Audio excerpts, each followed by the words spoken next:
Hey y'all. When we first got word that Move On specifically wanted residents from Occupy Madison to speak at this rally, we were a little bit skeptical about what that would actually mean.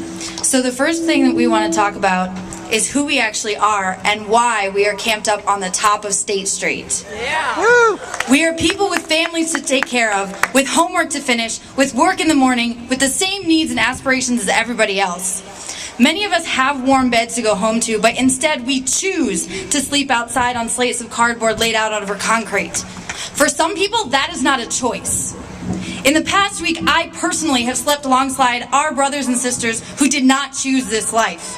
It was chosen for them by a cruelly designed economic model that distorts the very spirit of human beings. A process so degrading to human dignity that we can be convinced to feel grateful for a part-time job on minimum wage with no benefits.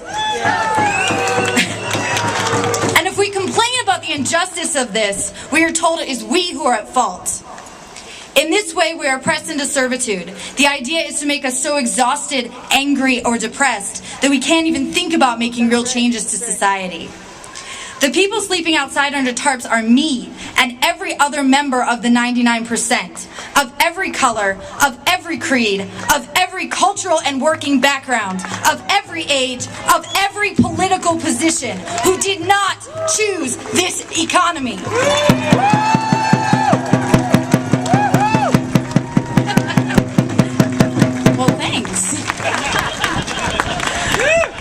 We did not force the financial institutions to make unacceptable risks and crash. We did not make the policies that created this depression.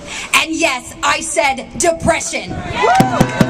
I refuse to accept the corporate line that this is a recovery. This is not a recovery until I see people that I know recovering. Occupy Madison is part of an independent, international movement of resistance against austerity that is not organized or coordinated by any existing organization. As of last night, the Occupy movement had 1,564 cities standing with us across the globe.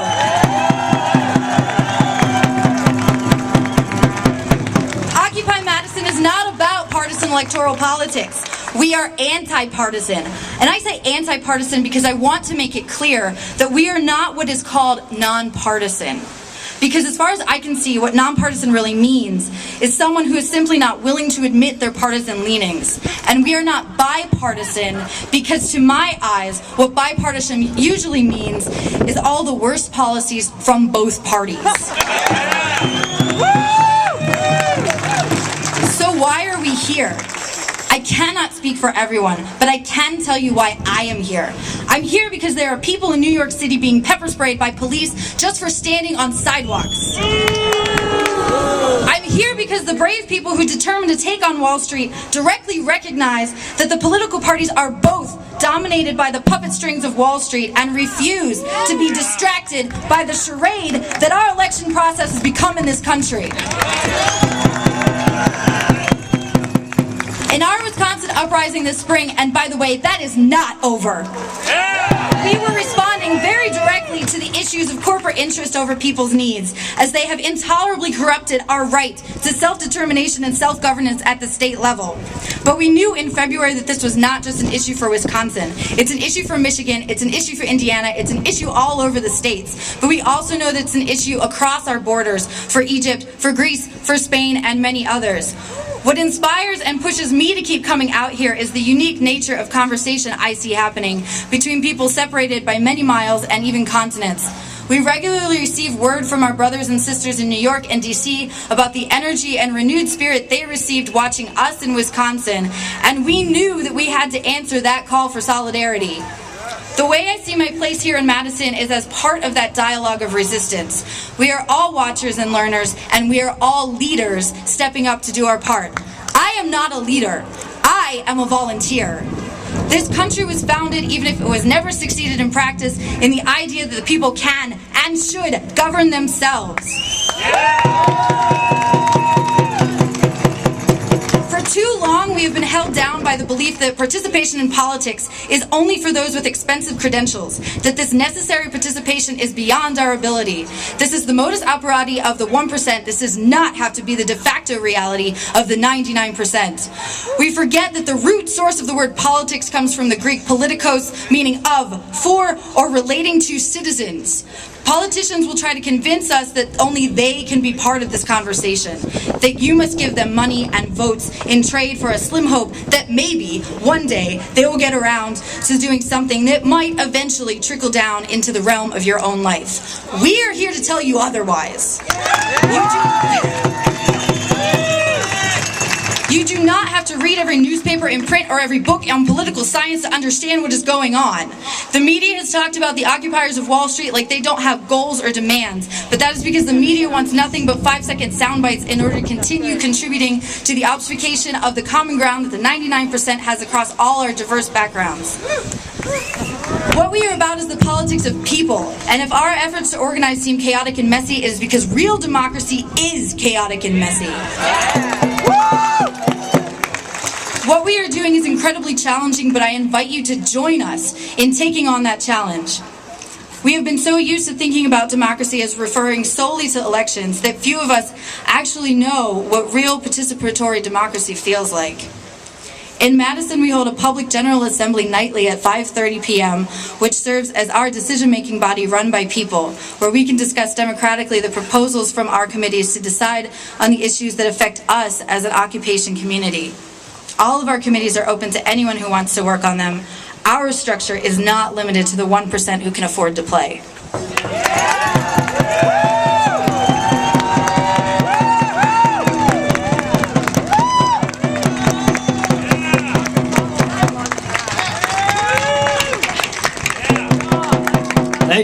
Thank you. We as democratically elected, collectively informed representatives of Occupy Madison come before you today as a collective and inclusive voice. We say that this is not a progressive movement. This is not a leftist movement. This is a people's movement.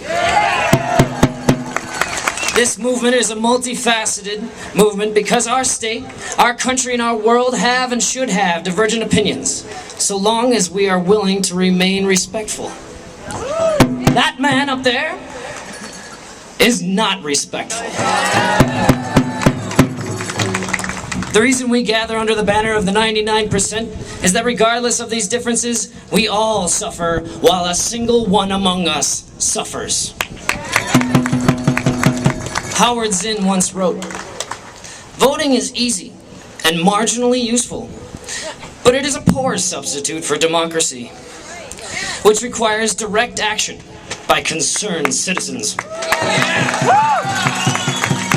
Being at this very event shows our mutual commitment to do far more than just vote. We've demonstrated time and again that when we stand together and get to work, we can strengthen our own communities. What we are engaged in is not a protest. What we are doing is building a community, and your voice is already a part of that. It's true. It's true. Occupy Madison takes to the streets because that's where the real politics takes place, because that's where we, the people, are. When we engage in collective decision-making in our General Assemblies, we learn that no voice should be excluded. Equal representation that means that no corporation can push us out.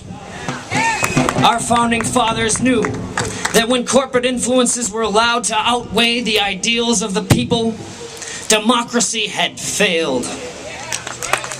They knew that when banking was not regulated, predatory practices would ensue.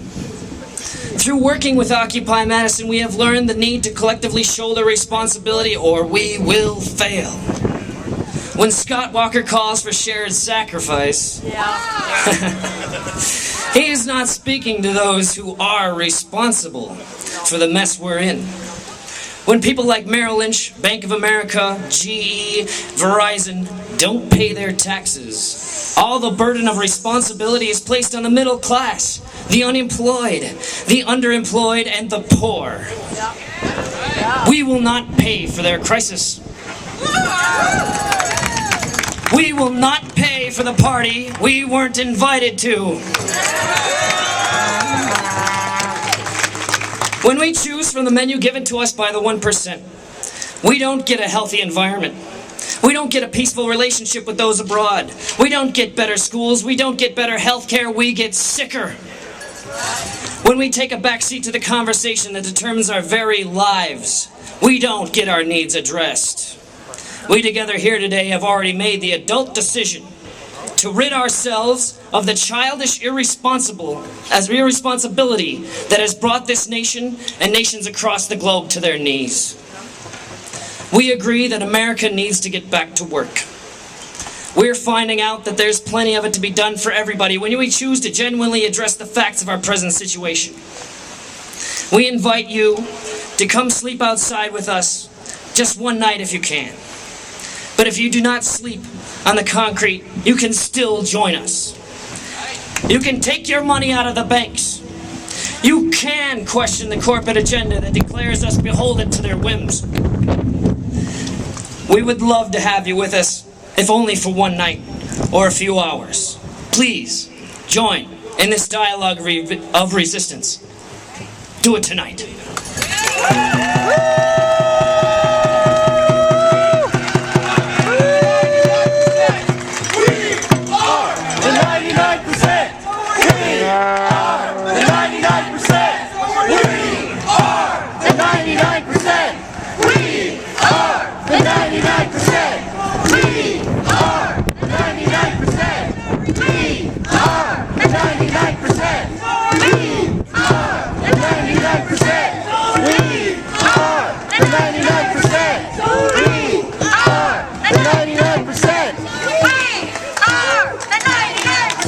We all are, Madison.